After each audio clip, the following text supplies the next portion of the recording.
আসসালামু আলাইকুম এভরিওয়ান, কেমন আছেন সবাই? আজকে আপনাদের জন্য নিয়ে আসলাম শীতের ঝাল ঝাল এই পিঠার রেসিপিটি, যে পিঠাটি আপনারা খুব সহজে বানিয়ে নিতে পারেন। রেসিপিটি দেখার জন্য আমার পাশে থাকবেন। প্রথমে চুলায় একটা পাইপ্যান বসে দিয়েছি, 4 কাপ পরিমাণ পানিটা আপনারা কমিয়ে বাড়িয়ে দিতে পারেন আপনারা যতটুকু তৈরি করবেন। তারপর দিয়ে দিচ্ছি একটা পেঁয়াজ কুচি, 2টা কাঁচামরিচ কুচি, পরিমাণ মতো লবণ, আর দিয়ে দেব হাফ চা চামচ হলুদের গুঁড়ো, হাফ চা চামচ মরিচের গুঁড়ো, হাফ চা চামচ ধনিয়ার গুঁড়ো, হাফ চা চামচ জিরার গুঁড়ো। মরিচটা আপনারা বাড়িয়ে কমিয়ে দিতে পারেন। যদি আপনারা ঝাল বেশি একটা খান তাহলে মরিচটা বাড়িয়ে দিতে পারেন, সমস্যা নেই। যখন সবগুলো উপকরণ সিদ্ধ হয়ে আসবে দিয়ে দেব 2 কাপ চালের গুঁড়ো। এখানে আমি শুকনো চালের গুঁড়ো দিয়েছি, আপনারা চাইলে ভিজা চালের গুঁড়ো দিতে পারেন অথবা সুজি দিয়েও করতে পারেন। এখন চুলায় কিছুক্ষণ রেখে নেড়ে ছেড়ে ভালো করে সিদ্ধ করে নেব। সিদ্ধ করা হয়ে গেলে এখন চুলা থেকে নামিয়ে আমি ঠান্ডা করে ভালো করে ডোটা মতে নেব। আমি হাতে একটু তেল লাগিয়ে ভালো করে ডোটা মতে নেব যাতে সফট একটা ডো হয়। মতে নেওয়া হয়ে গেছে, এখন আমি দিয়ে দেব ধনিয়া পাতা কুচি। এখন আবার ভালো করে মিক্স করে নেব।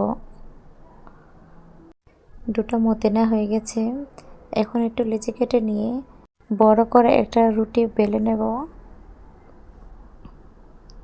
রুটিটা বেশি পাতলা করব না। রুটিটা বেলে নেওয়া হয়ে গেলে এখন আমি একটা স্টিলের মোল্ড দিয়ে পিঠাটা কেটে নেব।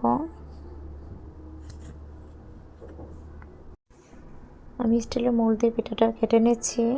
আপনারা চাইলে যে কোনো কুকি কাটার বা বাটি দিয়ে কেটে নিতে পারেন। সবগুলো পিঠা আমি একই রকম কেটে নেব।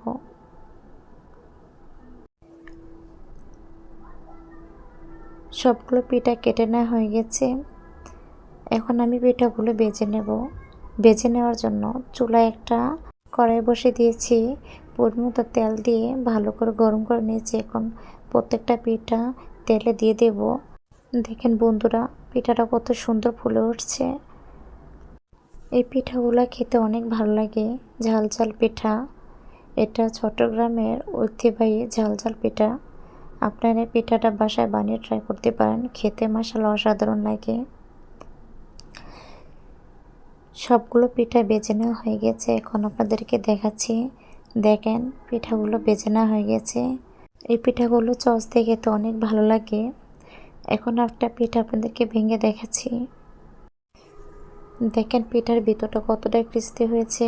পিঠাগুলো খেতে মাশাআল্লাহ অনেক অসাধারণ লাগে। আজকের মতো বিদায় নিচ্ছি, আবার নতুন কোনো রেসিপি নিয়ে চলে আসবো। আল্লাহ হাফিজ।